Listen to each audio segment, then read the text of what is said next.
The power went out at 3 in the morning during the worst ice storm Texas had seen in 15 years, and I knew immediately that my diabetic wife's insulin was going to be the first casualty if I didn't do something fast. I'm Jensen, and I live in the Willowbrook Estates subdivision in Plano, Texas, a place where the lawns are manicured to perfection, and the Homeowners Association has more rules than the IRS tax code. My wife Clara and I moved here 5 years ago when her medical practice was doing well, before she got diagnosed with type 1 diabetes and had to cut back her hours. The house was beautiful, the neighbors seemed friendly enough, and we thought we'd finally found our forever home. We had no idea that the HOA president, Patricia Dennings, would make our lives a living nightmare. Patricia was everything you'd expect from an HOA tyrant. 52 years old, blonde hair always pulled back in a tight bun, wearing athleisure outfits that probably cost more than my monthly mortgage payment, and carrying a clipboard like it was the sword of justice. She lived 3 houses down from us in a McMansion that was identical to ours, except she'd somehow gotten approval to paint her shutters a different shade of beige. When we'd asked to do the same thing, she denied our request, saying it would create visual chaos in the neighborhood aesthetic. But I'm getting ahead of myself. Let me get back to that night when everything went sideways. Clara woke up when the heater shut off. The house was already getting cold, and February in Texas might not be Minnesota, but when temperatures drop below freezing and you've got no heat, it doesn't matter what state you're in. "Stephen, the power's out," she said, her voice tight with worry. I could hear it in her tone. She was already thinking about her insulin. "I know, honey. I'm on it." I grabbed my phone and used the flashlight to navigate to our garage. We kept Clara's insulin in a mini fridge, and I knew we had maybe a few hours before the temperature inside would start climbing into the danger zone.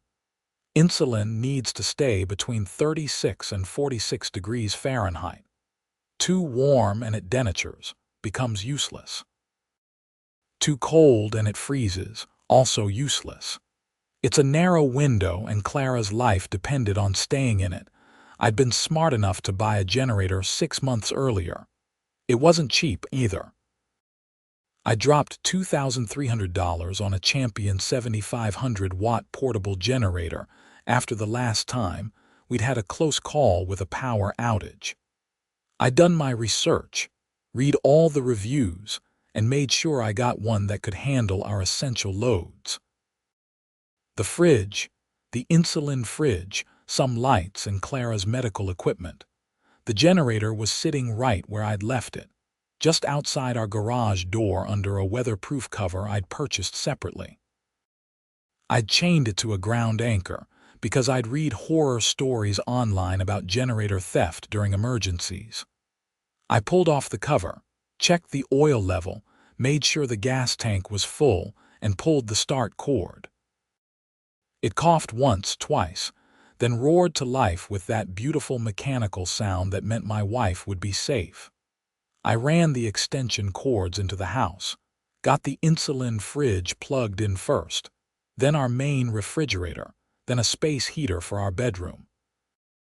The generator purred away outside, doing exactly what I'd paid good money for it to do. Clara came downstairs wrapped in her heavy robe and kissed me on the cheek. "My hero," she said, and even though she was being a little dramatic, I could see the relief in her eyes. "Just doing what needs doing," I replied. "Why don't you go back to bed?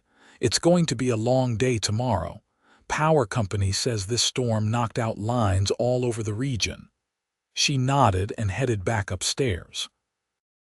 I sat in the kitchen for a while, drinking cold coffee because I didn't want to overload the generator, and listened to the ice pinging against our windows. The streets outside were empty, covered in a sheet of ice that made them look like skating rinks. Every tree branch was coated in a thick layer of frozen precipitation that bent them down at dangerous angles. This wasn't the kind of weather where you wanted to be outside for long. I finally went back to bed around 5 in the morning, satisfied that everything was under control. The generator had a 10-hour runtime at half load, and I'd filled it completely. I'd check it again after sunrise and refuel if needed. I woke up at 8 to silence. Not the good silence of a peaceful morning, but the wrong kind of silence. The silence that meant the generator had stopped running. I threw on my clothes and rushed outside, my boots slipping on the icy driveway. The weatherproof cover was lying on the ground. The chain I'd used to secure the generator had been cut, clean through like someone had used bolt cutters, and the generator was gone. For a moment, I just stood there in disbelief, my breath fogging in the freezing air. Someone had stolen my generator, in the middle of an ice storm, while my wife's life-saving medication was depending on it. I ran back inside and checked the insulin fridge. It was already warming up. I had maybe an hour, 2 at most, before Clara's insulin would start to degrade. I grabbed my phone and called 911. Plano Police Department, what's your emergency? Someone stole my generator. My wife is diabetic and her insulin needs refrigeration. This is a medical emergency. The dispatcher was professional but firm. Sir, I understand your frustration, but we're currently dealing with multiple accidents due to the ice storm and several medical emergencies where people are in immediate danger. Generator theft is not considered an emergency situation. You'll need to file a report online or come into the station when conditions improve. But my wife's medication. Sir, I recommend you contact your wife's doctor about emergency insulin replacement. Is your wife currently in medical distress? Not yet, but then I need to keep this line clear for active emergencies. I'm sorry I can't help you more. She disconnected. I wanted to throw my phone across the room, but that wouldn't help anything. Instead, I went upstairs to tell Clara what had happened. She was already awake, had probably heard me stomping around downstairs. Someone took the generator, I said. Her face went pale. All of it, all of it. I'm going to figure something out, I promise. I spent the next hour on the phone.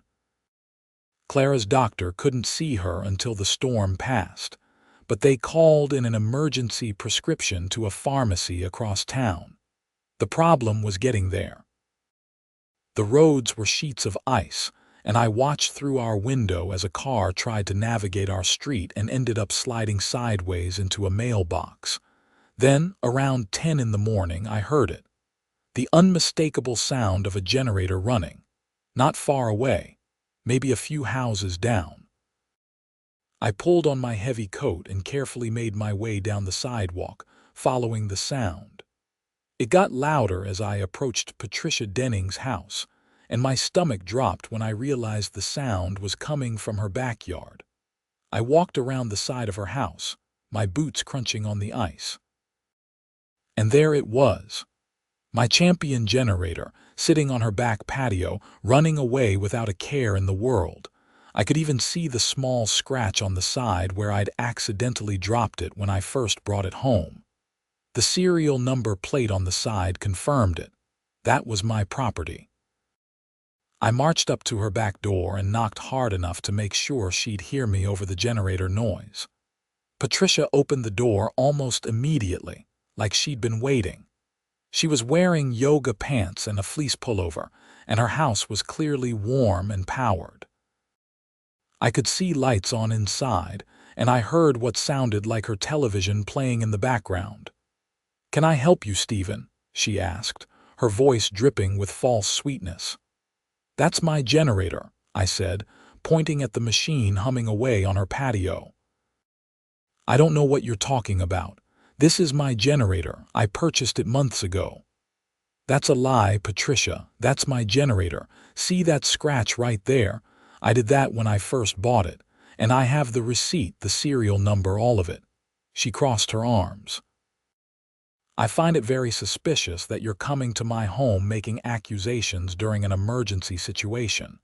Very suspicious indeed. Perhaps you should leave before I call the police." "Call them, please, because that's my property and you stole it." Her eyes narrowed. "I did no such thing. What I did was ensure that HOA property was being properly utilized during a crisis." According to Section 14, Paragraph 3 of the Willowbrook Estates HOA bylaws, any equipment that poses a safety hazard or is being used in violation of community standards can be temporarily relocated by the board for the good of the community. That's not what that section says, and you know it. That section is about abandoned property. My generator wasn't abandoned, it was chained up and actively being used. It was creating excessive noise during quiet hours. That's a violation. Quiet hours don't apply during power outages. And it's not even that loud, no louder than a lawnmower. Nevertheless, I've determined that this generator is now community property and will be used to maintain the essential functions of the HOA office. She gestured vaguely toward her house, which is currently located in my home, as you know. I couldn't believe what I was hearing. "Patricia, my wife is diabetic. Her insulin needs to stay refrigerated. You're literally putting her life at risk." "That sounds like a personal problem, Stephen. Perhaps you should have been better prepared." "I was prepared. I bought a generator." "Which you stole." "I didn't steal anything. I'm managing community resources during a crisis. Now, if you don't leave my property immediately, I will call the police and have you charged with trespassing and harassment." I stood there for a long moment, weighing my options. I could try to take the generator back by force, but that would make me the criminal. I could call the police myself, but the dispatcher had already made it clear they weren't prioritizing property theft during the emergency. I needed a different approach. "Fine," I said. "We'll do this the official way." I walked back home, slipping twice on the ice but too angry to care about the pain. Clara was waiting by the door, her face full of hope that died when she saw my expression. "It's Patricia," I said. "She took it. She's claiming it's HOA property now." "That's insane. Can she do that?" "No, she absolutely cannot, but she's doing it anyway." I pulled out my phone. "I'm documenting everything. Photos, serial numbers, receipts, and I'm calling a lawyer." The problem with calling a lawyer during an ice storm is that lawyers are also stuck at home without power. I left messages with 3 different attorneys and got exactly 0 callbacks. Meanwhile, the house was getting colder, and Clara's insulin situation was getting more urgent by the minute. I made the decision to risk the drive across town to the pharmacy. It took me an hour to go what should have been 15 minutes, and I nearly crashed twice, but I got Clara's emergency insulin. It wasn't ideal. The pharmacy could only give her a 2-week supply, and it cost $200 out of pocket because the insurance needed time to process the emergency override, but at least she'd be safe for now. When I got back home, there was a notice taped to our front door. An official HOA violation notice printed on Patricia's expensive letterhead. Violation notice. Failure to properly secure personal property has resulted in said property becoming a community hazard. Generator has been impounded by HOA. Fine, $500. Property will be returned upon payment of fine and resolution of violations. She was actually trying to charge me for stealing my own property. The audacity was breathtaking. I spent the rest of that day and the next trying to get through to someone, anyone who could help. The police non-emergency line just directed me to file an online report. The HOA management company that supposedly oversaw Patricia said they couldn't get involved in individual disputes and suggested I attend the next board meeting in 2 weeks. 2 weeks. Clara would be out of insulin again by then, And I'd have spent hundreds more dollars replacing medication that wouldn't have needed replacing if Patricia hadn't stolen my generator. On the third day, the power came back on. Our neighborhood was one of the last to get restored, and by then, the ice had mostly melted. I could hear Patricia's generator shut off about an hour after our power returned. She didn't return it. I went back to her house that evening after I'd confirmed that Clara was stable and we had our heat back. Patricia answered the door with that same fake smile. "Stephen, what a pleasant surprise. I want my generator back. Now." As I explained in the violation notice, you'll need to pay the fine and I'm not paying anything. That's my property. You stole it. Return it or I'm pressing charges. She actually laughed. Pressing charges? For what? I was managing community property during an emergency. I saved lives, Stephen. Several neighbors came to my house for warmth and power. I'm a hero. You're a thief. And you're becoming very tiresome. The generator will be returned when you pay your fine. Until then, it's being stored in a secure HOA location. She started to close the door. Patricia, that generator cost $2,300. You do know that theft of property over $1,000 is a felony in Texas, right? The door stopped moving. I saw something flicker across her face. Uncertainty. Just for a second. Don't be ridiculous. I didn't steal anything. You took my property without permission. You're holding it hostage for a fine that has no legal basis. That's theft, Patricia. That's a felony. The HOA bylaws give me the authority. The bylaws don't override state law. You committed a crime, a serious one. She straightened her spine. You're bluffing. The police won't do anything. Maybe not right now, but they will, and I'm going to make sure they do. I walked away before she could respond, my heart pounding. I wasn't bluffing. I was going to get my property back, and I was going to make sure Patricia faced consequences for what she'd done. The next morning, I drove to the Plano Police Department and filed a formal theft report in person. The officer who took my statement was a tired-looking woman in her 40s named Officer Ramirez. "So let me make sure I understand," she said, typing notes into her computer. "Your HOA president took your generator during the ice storm." "Yes, without permission, from my property. And she's refusing to return it. And you have proof it's yours." I pulled out my folder. "Receipt showing I purchased it 6 months ago. Photos of the generator at my house, time-stamped. Photos of the same generator at her house, also time-stamped. Serial number documentation. And I have the product registration in my name." Officer Ramirez looked through everything carefully. "This is pretty thorough. Do you have witnesses who can verify the generator was at your house?" "My wife. Several neighbors saw it. I can get their statements." She nodded. "Here's the thing. Theft over $1,500 is a state jail felony in Texas.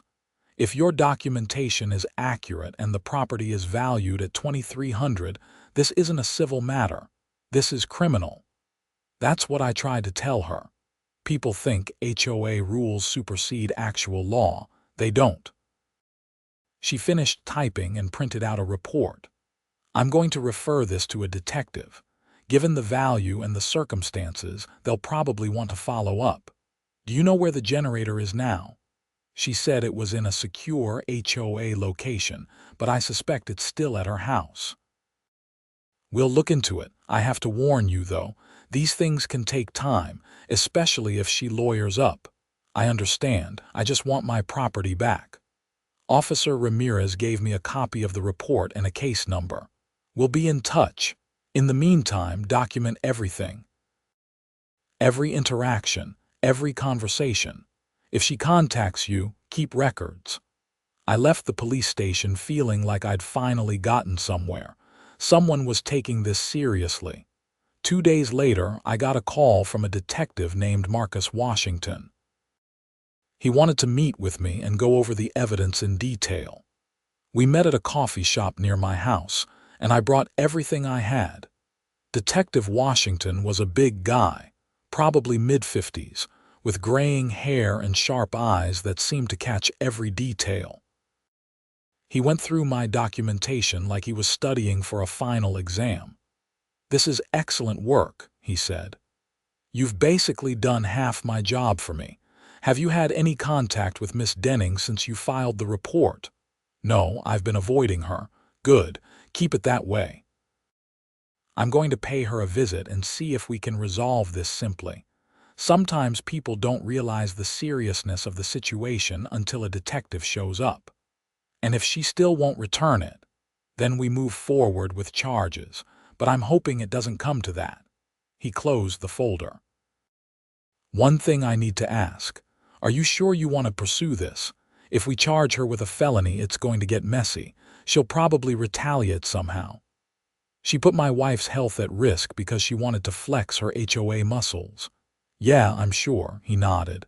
"Fair enough, I'll be in touch." I went home and told Clara everything.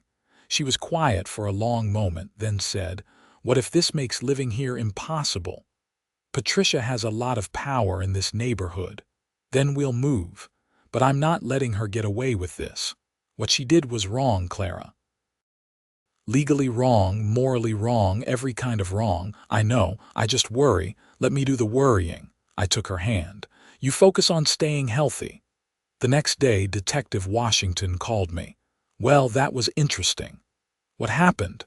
"I visited Miss Dennings at her home. Showed her the evidence, explained the seriousness of theft charges. She insisted she had the authority to take the generator under HOA rules. So she admitted she took it. Oh yes, very clearly. She didn't seem to understand that HOA bylaws don't give her the right to seize private property. I explained that what she did meets the definition of theft under Texas Penal Code. She got very defensive. Did she return the generator? Not yet. She said she needed to consult with her attorney first. I gave her 48 hours to return your property voluntarily. After that, I'm moving forward with charges. Those were the longest 48 hours of my life. Every time I heard a noise outside, I thought maybe Patricia was returning the generator. But she didn't. The deadline came and went. Detective Washington called me on the morning of the third day. "She's not returning it. Her attorney sent me a letter claiming this is a civil matter and that we have no jurisdiction. So we're doing this the official way. I'm filing charges with the DA's office." "What does that mean for me?" "It means you'll probably have to testify at some point. It means this is going to take months to work through the system. And it means Miss Dennings is going to be arrested and charged with felony theft." The gravity of that hit me. I was putting Patricia Dennings on a path to a criminal record, possibly jail time. But then, I remembered Clara's face when I told her the generator was gone. I remembered how scared she'd been about her insulin. I remembered Patricia laughing at me and calling herself a hero. "Do what you need to do," I told the detective. Patricia Dennings was arrested on a Tuesday morning at 9 a.m. I know this because half the neighborhood was talking about it by 9:15. Apparently, the police had shown up at her house with a warrant. She'd been handcuffed and taken to the station for booking. The charge was felony theft of property valued at more than $1,500 but less than $20,000. She made bail that same day, probably cost her about $2,000. But the damage was done. Everyone in the neighborhood knew the HOA president had been arrested. The gossip was everywhere. My phone started ringing that afternoon. First it was Deborah Morrison, who lived 2 streets over and had always been friendly. "Stephen, is it true Patricia stole your generator?" "Yes." "Oh my God, I had no idea." "I mean, I knew she was strict about HOA rules, but stealing, that's crazy." Then it was Robert Chang, whose house backed up to the neighborhood park. "Hey man, I heard about what happened. Patricia's telling everyone you're lying and that she's being persecuted." But between you and me, I'm not surprised. She tried to fine me $500 last year because my grass was half an inch too tall. Half an inch, the calls kept coming. Some people were supportive. Some were clearly fishing for gossip. A few were hostile, saying I was destroying the neighborhood over a stupid generator. That evening, I found dog poop smeared on my mailbox. Real mature. I cleaned it up and installed a security camera pointing at my front yard. If Patricia or one of her supporters wanted to play games, I'd have evidence. The next HOA board meeting was scheduled for Thursday. Clara didn't want me to go, but I felt like I needed to. I wanted to face Patricia and the rest of the board. I wanted them to know I wasn't backing down. The meeting was held at the clubhouse, a fancy building near the neighborhood entrance that the HOA had built with our dues money. When I arrived, the parking lot was packed. Apparently, everyone wanted to see the showdown. I walked into the main room and found it completely full. Every seat was taken, and people were standing along the walls. Patricia was at the front table with the other board members, looking composed despite everything. She saw me enter and her expression didn't change. The meeting started with standard business. Minutes from the last meeting, financial reports, updates on landscaping projects. Patricia ran it like nothing was wrong, like she hadn't been arrested 3 days earlier. But I could see the tension in her shoulders, the way she kept gripping her pen too tightly. Finally, we got to the open forum section where residents could speak. I raised my hand immediately. Patricia's jaw tightened. Yes, Stephen, I stood up. I want to address the theft of my property during the ice storm. That matter is being handled through appropriate legal channels. This is not the proper venue. Actually, it is. You stole my generator and claimed it was HOA business. That makes it very much the proper venue. The room went dead silent. Everyone was staring at us. I did not steal anything, Patricia said, her voice icy. I made a decision during an emergency situation to relocate equipment that was creating a noise disturbance and potentially endangering. It was chained up on my property. You cut the chain. You took it without permission. That's theft. A man in the back I didn't know very well spoke up. Wait, you actually took his generator, Patricia rounded on him. I took possession of equipment that was violating community standards during a crisis. I used that equipment to help multiple neighbors who came to my home seeking assistance. I made a difficult choice for the greater good. The greater good? I couldn't believe what I was hearing. My wife is diabetic. She needs insulin. That insulin needs refrigeration. You knew that, Patricia. I told you that when I came to your house, and you kept my generator anyway. Deborah Morrison stood up. Is that true? Clara needs insulin. Yes, I said. I had to drive across town on ice to get emergency medication because Patricia stole the generator that was keeping her medicine safe. The room erupted in conversation. Patricia banged her gavel. Order, we will have order. You can bang that gavel all you want, I said. It doesn't change the fact that you committed a felony. Theft over $1,500 is a state jail felony in Texas, and that generator cost $2,300. The police know it. The district attorney knows it, and now everyone here knows it. Patricia stood up, her face flushed red. How dare you come in here and make accusations? I have served this community for 8 years. I have maintained property values, enforced standards, and kept this neighborhood safe and beautiful. And this is the thanks I get. False accusations and criminal charges. They're not false, I said quietly. You stole my property. You got arrested because you committed a crime. Those are just facts, Patricia. Another board member, a man named Thomas Yates, cleared his throat. Stephen, do you have evidence that Patricia took your generator? I have photos time-stamped showing my generator at my house. I have photos showing that same generator, same serial number, same scratch at Patricia's house the next day. I have receipts proving I purchased it. I have the police report. I have the arrest warrant. Do you want more evidence than that? Thomas looked at Patricia. Is this true? I refuse to discuss pending legal matters in a public forum, Patricia snapped. That's a yes, someone in the crowd said, and there was scattered laughter. The meeting devolved into chaos after that. Multiple people started demanding Patricia's resignation. Others defended her, saying she was being railroaded. One older woman actually said I should be ashamed of myself for pressing charges against a woman who was just trying to help the community. I left after about 20 minutes of shouting. It was clear nothing productive was going to happen, but I'd made my point. The neighborhood knew what Patricia had done. Over the next few weeks, things got uglier. Someone egged our house. My truck got keyed in the driveway. We received angry letters in our mailbox, though none were signed. The security camera I'd installed caught a teenager I didn't recognize trying to slash my tires one night.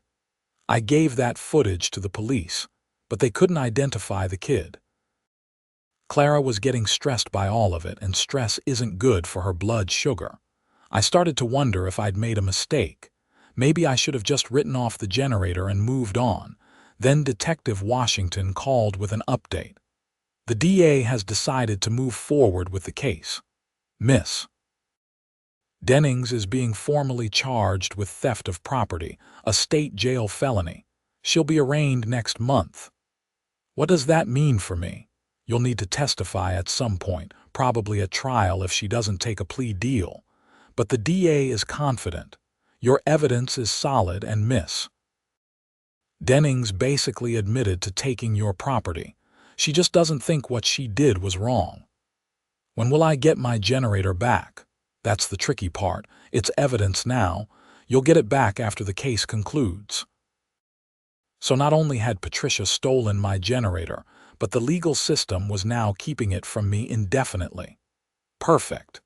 The arraignment happened on a Tuesday in late March. I didn't attend, but Detective Washington told me Patricia pled not guilty and was released on her own recognizance.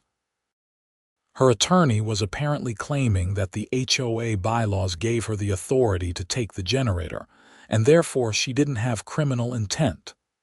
That's not going to fly, Washington said. Intent is established by the act of taking property that doesn't belong to you. Her justification doesn't matter. So what happens now? We wait for a trial date. Could be 6 months, could be a year. These things move slowly. I groaned. A year, maybe less if she takes a plea. The DA is offering a deal. Plead guilty to a misdemeanor theft charge, pay restitution, and do community service. No jail time. Would she get a criminal record? Yes, and she'd have to pay you back for the generator and any other costs you incurred because of the theft. I doubt she'll take it. We'll see. Pride makes people do stupid things. He was right. 2 weeks later, Patricia's attorney formally rejected the plea deal. They were going to trial. Patricia was apparently convinced she'd win because the HOA bylaws supported her actions. Meanwhile, life in the neighborhood got increasingly uncomfortable. Patricia was still the HOA president. Nobody had successfully removed her, and she was wielding her power like a weapon. Our lawn got cited for weeds, even though we just had it professionally treated. She claimed our mailbox was a half-inch too far forward from the designated setback line and threatened a fine. Our trash cans were supposedly visible from the street 30 minutes past the allowed time one morning. Another fine. I documented everything, of course. The detective said it might help establish a pattern of harassment, though it couldn't be used in the theft case. Other neighbors started coming to me with their own Patricia horror stories. Apparently, she'd been terrorizing people for years.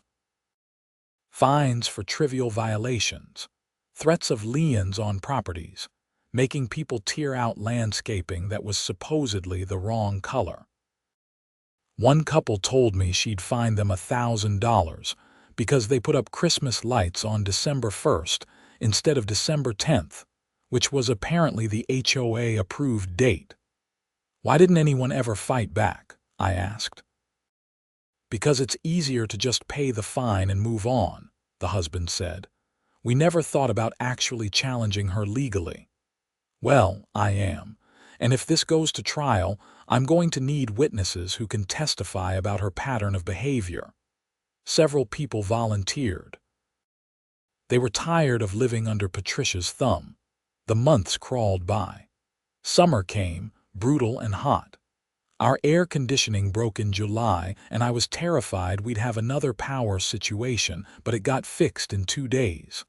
Clara's health was stable, which was the most important thing.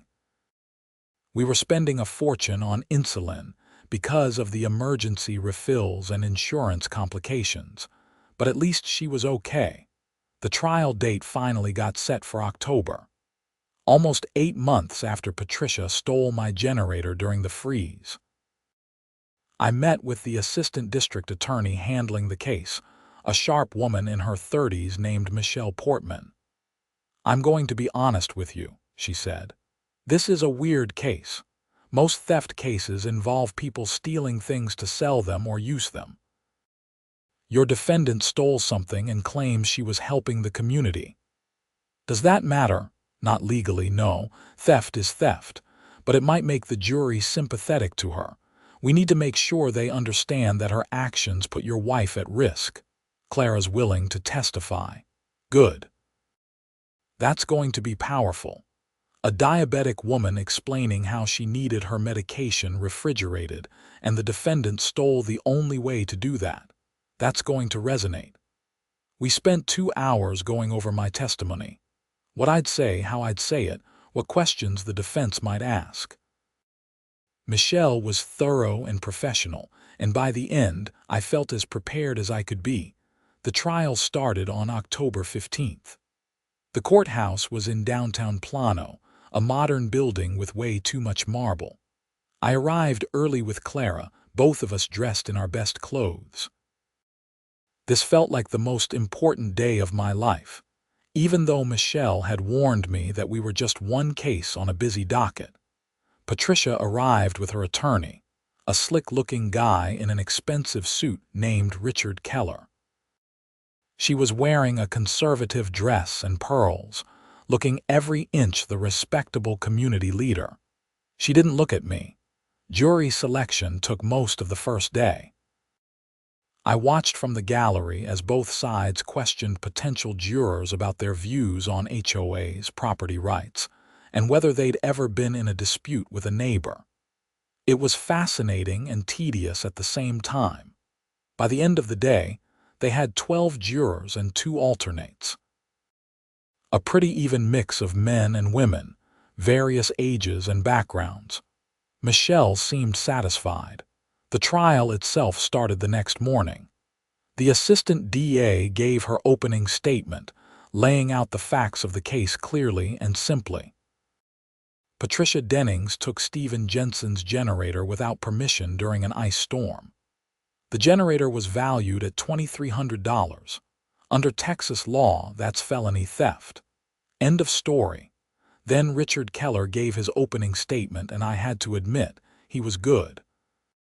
He painted Patricia as a selfless community leader who made a tough call during a crisis. Yes, she took possession of Mr. Jensen's generator, but only because it was creating a noise disturbance and potentially dangerous conditions. She used it to help multiple neighbors, possibly saving lives. This wasn't theft, it was emergency community management. The prosecution's case went first. Michelle called me to the stand on the second day. I swore to tell the truth and sat down, my heart pounding. She walked me through everything. When I bought the generator, why I bought it, how I secured it, what happened the night of the storm, how I discovered it was missing, finding it at Patricia's house, her refusal to return it. And why did you need the generator specifically? Michelle asked. My wife has type 1 diabetes. She needs insulin to survive. Insulin has to be kept refrigerated. If it gets too warm or too cold, it stops working. I bought the generator to make sure that if we lost power, I could keep her medication safe. What happened when Miss Dennings took your generator? I had to drive across town in dangerous conditions to get emergency insulin for my wife. It cost $200 out of pocket, and it was a 2-week supply instead of her normal 30-day supply. I had to make that same dangerous drive 2 weeks later to get more. And I had to do it again after that. All because my generator, which I'd purchased specifically to avoid this situation, had been stolen. Did Miss Dennings know your wife was diabetic? Yes. I told her directly when I confronted her about taking the generator. What did she say? She said it sounded like a personal problem and that I should have been better prepared. There was a reaction in the courtroom. A couple jurors frowned. Michelle let that sit for a moment. And the generator Miss Dennings took, how much did it cost? $2,300. I have the receipt. Michelle introduced the receipt into evidence, along with photos of the generator at my house and at Patricia's house, and the documentation showing the serial numbers matched. Then she turned me over to the defense. Richard Keller stood up with a friendly smile. Mr. Jensen, you said you chained the generator to prevent theft, correct? Yes. So you were aware that generators are frequently stolen during emergencies. I'd read about it happening, yes. And you were running this generator outside your house, making noise during what the HOA bylaws define as quiet hours. There was an ice storm. The power was out. I needed to keep my wife's medication safe. I understand that. But you were technically violating the HOA noise ordinance, were you not? I don't think the noise ordinance was intended to apply during power outages. But it doesn't say that, does it? The bylaw doesn't have an exception for emergencies. Michelle objected. Relevance.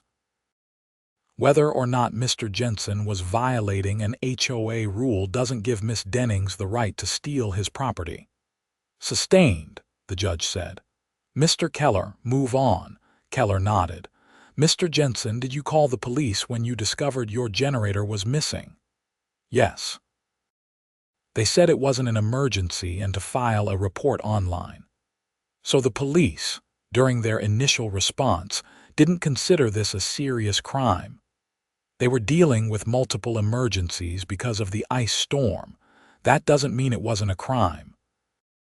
But they didn't send an officer, did they? Not immediately, no.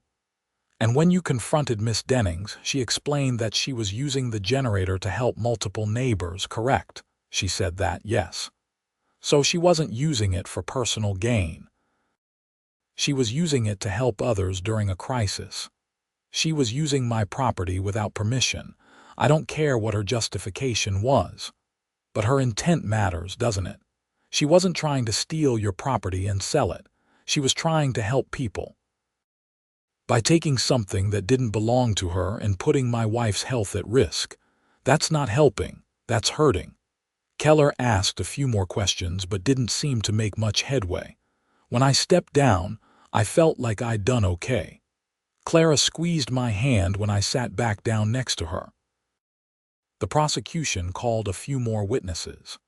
Detective Washington testified about his investigation and Patricia's admission that she'd taken the generator. A property appraiser confirmed the generator's value. Then Michelle called Clara to the stand. Clara was nervous, I could tell, but she kept her composure. She explained her diabetes, how she manages it, why insulin refrigeration is critical. She talked about how scared she'd been when the generator was stolen, how she'd worried about running out of insulin and not being able to get more.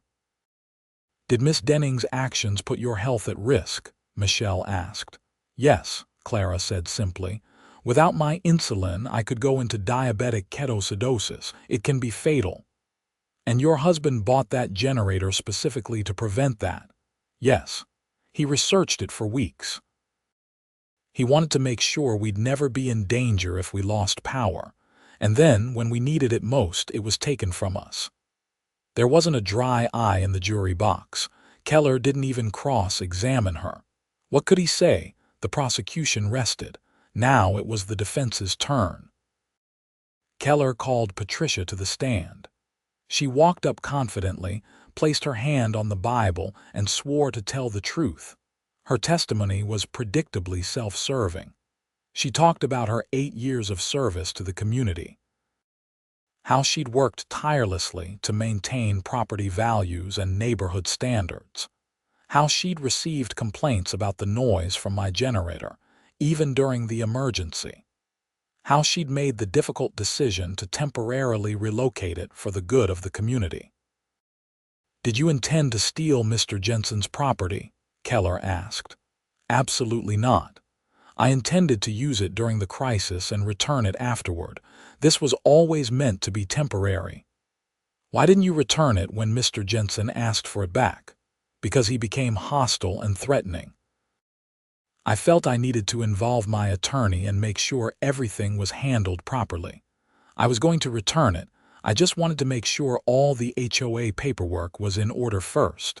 It was a nice story. It was also completely false.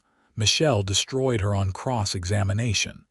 "Miss Dennings, you testified that you intended to return the generator, but you sent Mr. Jensen a violation notice demanding he pay a $500 fine before you'd return his property, didn't you?" "That was standard procedure for violations." "So your intention wasn't to return it immediately, but to extort $500 first?" "Objection," Keller said. "Argumentative. Sustained. Rephrase, Miss Portman. You were conditioning the return of Mr. Jensen's property on payment of a fine, correct?" "I was following HOA procedures." "HOA procedures that you wrote. The board approved them. But you wrote them, and you decided they gave you the right to take Mr. Jensen's property and refuse to return it unless he paid you money." "It wasn't like that." "Then explain to the jury what it was like." Patricia struggled. She tried to explain the HOA rules, how she had authority to manage community issues, how the generator was creating problems. But the more she talked, the worse it sounded. Michelle kept pushing, kept poking holes in her justification. "Miss Dennings, you knew Clara Jensen was diabetic, correct?" "I knew she had some medical condition, yes." "Did you know her insulin needed refrigeration?" "I don't recall." Michelle pulled out a document. "This is a sworn statement from Mr. Jensen describing his conversation with you on the morning he discovered his generator missing. He says he specifically told you his wife was diabetic and needed the generator for her insulin. Do you dispute that?" "I don't remember exactly what was said."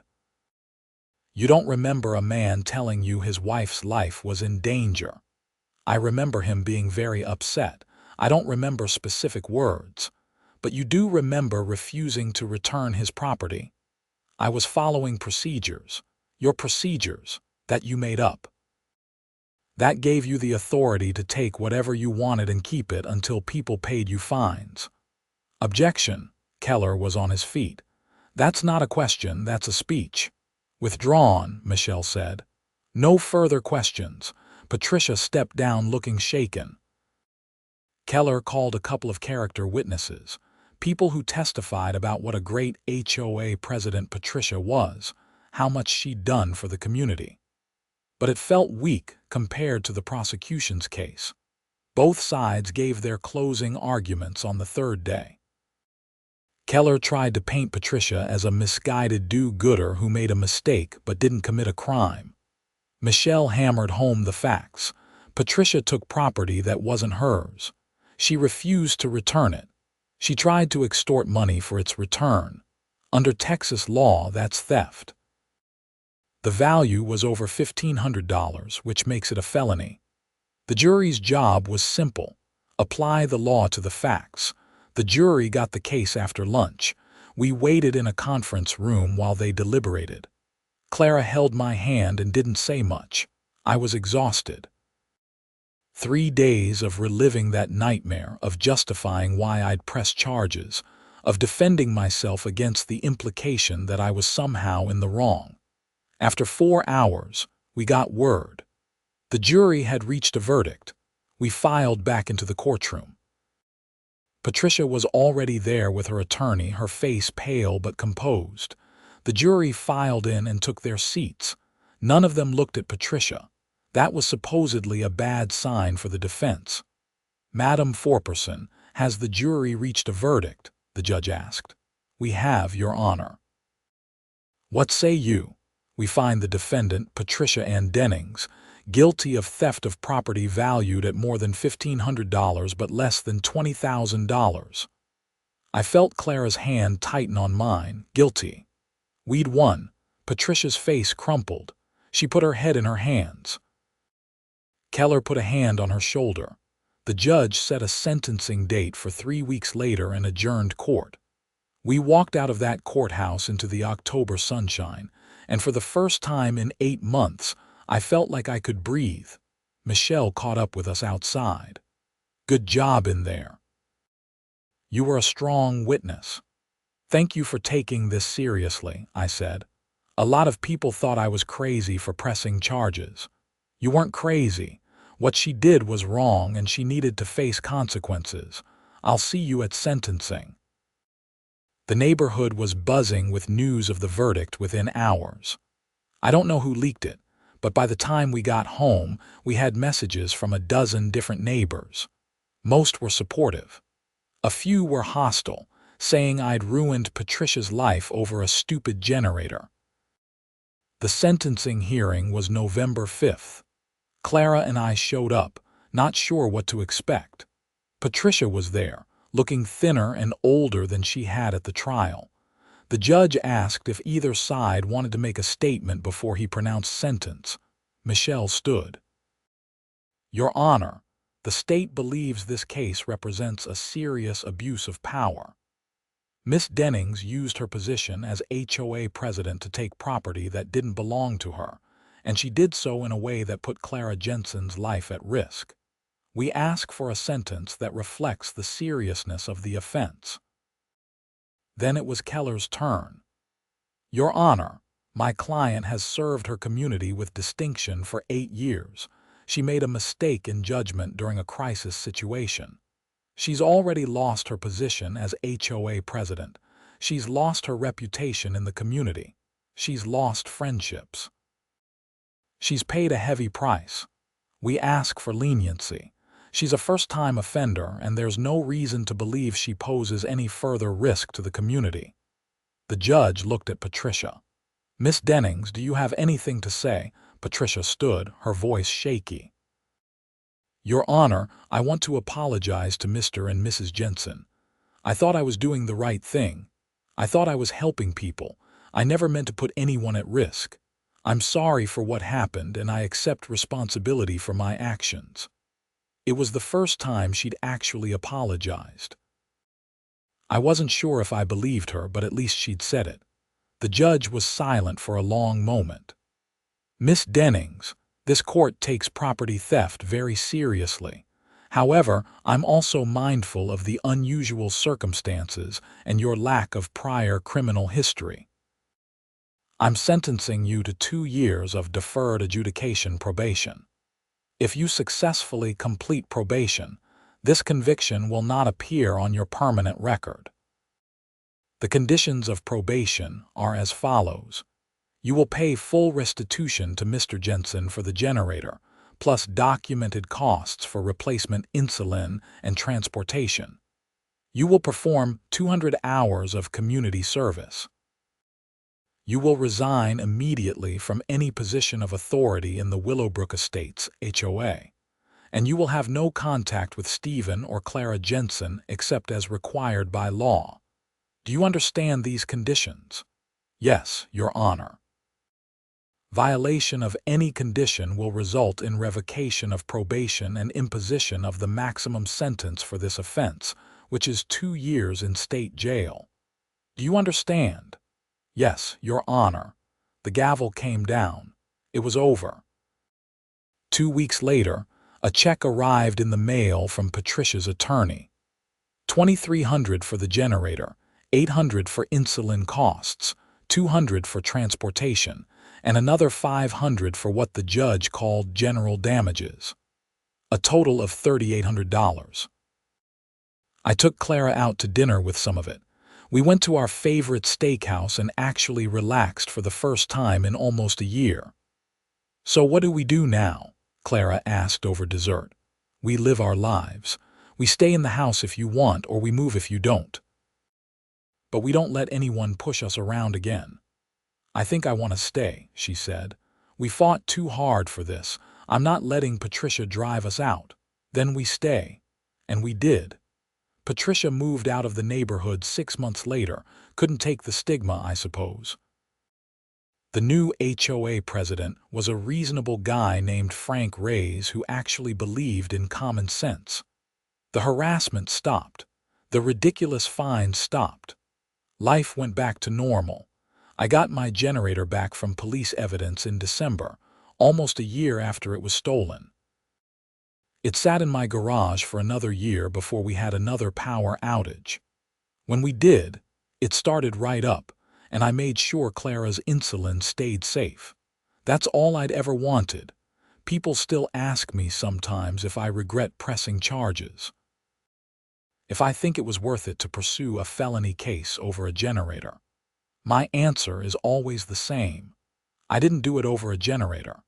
I did it because someone in a position of authority abused that authority and put my wife at risk. I did it because theft is theft, no matter who commits it or what their justification is. And I did it because sometimes you have to stand up for what's right, even when it's hard, even when people think you're crazy, even when it costs you money and time and peace of mind.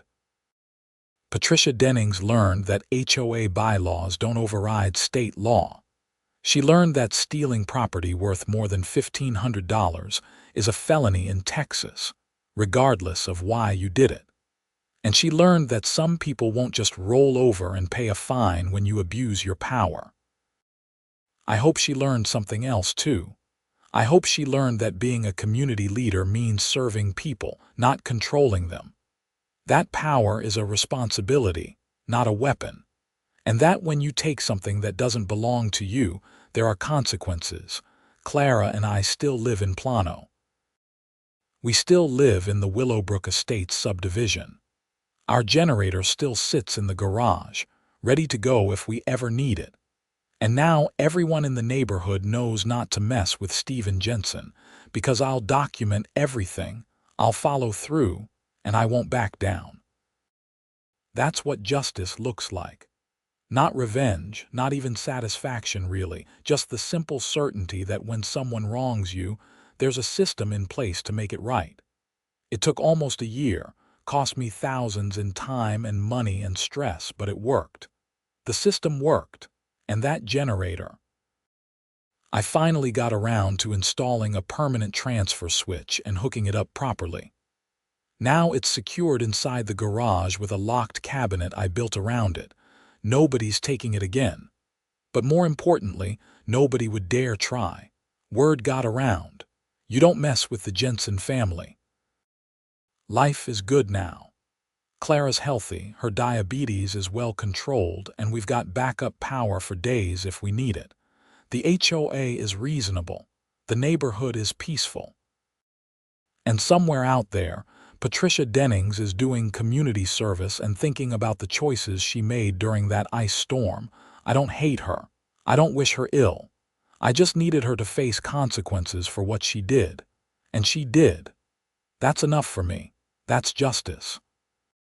The whole experience taught me something important. You don't have to be a lawyer or a cop or someone special to stand up for your rights. You just have to be willing to do the work. Document everything. Follow the process. Don't give up when people tell you you're wasting your time. And trust that the law, for all its flaws and delays, will eventually get you where you need to go. Would I do it again? In a heartbeat. Because what Patricia did was wrong, and letting it slide would have just encouraged her to keep doing it to other people.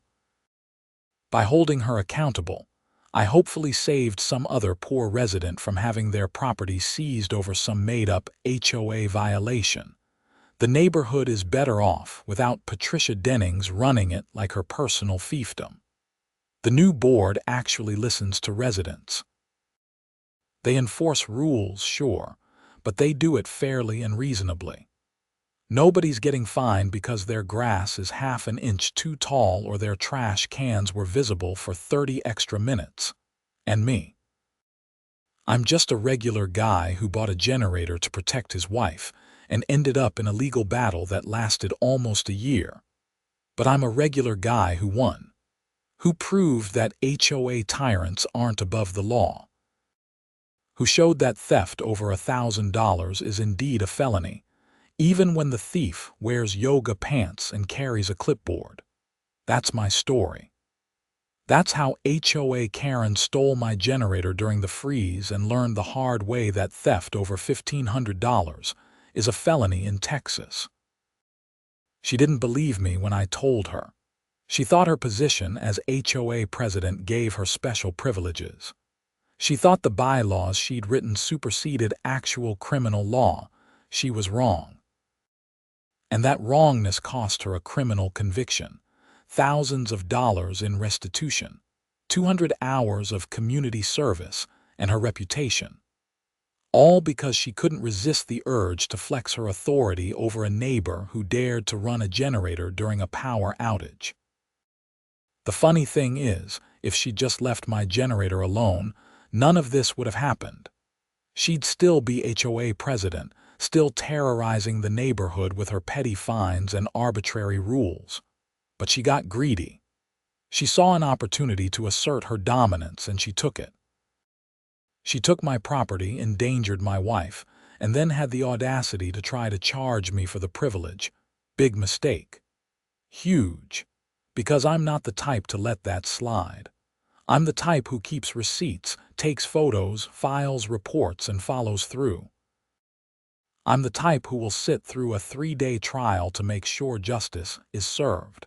And justice was served. Patricia Dennings is a convicted felon, even if that conviction will eventually be wiped from her record if she completes probation. She knows what she did. The neighborhood knows what she did. And most importantly, she learned that there are consequences for abusing power. So yeah, HOA Karen stole my generator during the freeze, and she found out the hard way that theft over $1,500 is a felony. Case closed, justice served, lessons learned all around, and my wife's insulin. It stays safe and cold no matter what happens, because that generator isn't going anywhere. Neither are we.